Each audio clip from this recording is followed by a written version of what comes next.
What's going on, guys, and welcome back to the Pro Sports Extra YouTube channel. I always like how I have this mic right here, even though I'm hooked up to my phone and my phone doesn't hook up to the mic right now. This is all for my podcast setup, but right now we're not doing a podcast. We're doing a video about Mike Tyson's fight against Roy Jones Jr.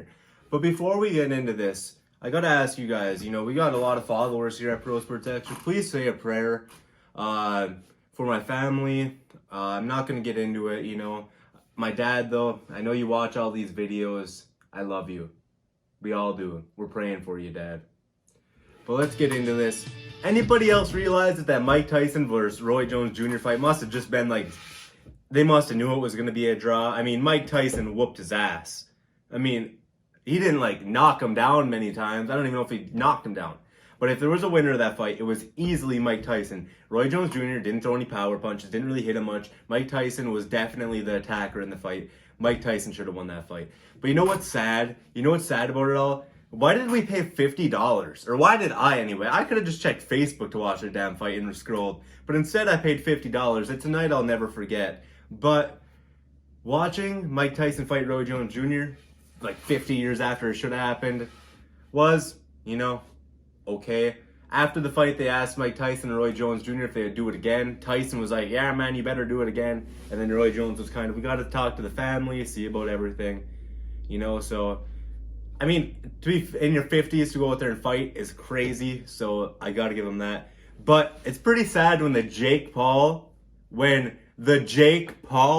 fight is the #1 fight of the night.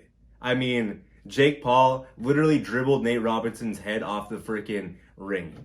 It was like, Nate, you were this football, basketball playing athlete, dunk contest winner.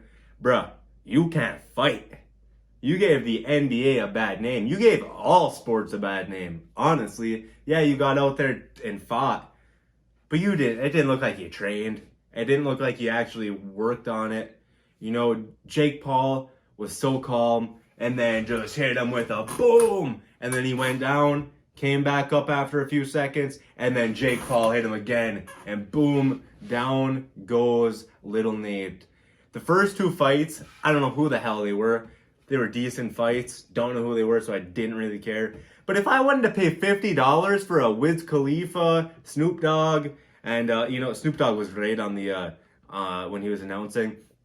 But if I wanted to pay to watch a concert, which basically it was, there was 4 or 5 performances, I'd have just went on YouTube and looked up concerts.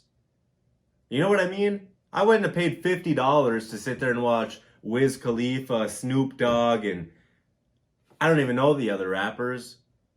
I forgot who they were because I wasn't interested.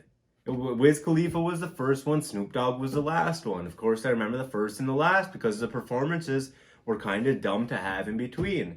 I get that you want to make it an event for everybody to have fun at, but really, we're going to sit here. No one's at the arena. You're going to have a recording of a performance. That's what you're going to do? That's what you're going to use? Seems a little odd. But, the fight, $50. It was a night I will never forget. So there's that. First two fights, don't even know. Jake Paul bounces Nate Robinson's head off the freaking ground. That was crazy. He did exactly what he said he was going to do. It'll be interesting to see if Jake Paul, when he fights again, he called out his brother. He called out Conor McGregor. He called out Dylan Dennis. He called out the Ace Family guy. I can't even think of his name right now. But yeah, pretty crazy that, Jake Paul's fight was the best fight of the night. Maybe celebrity boxing is the future. Who knows? Click like, click subscribe, and please say a prayer for my dad. Peace.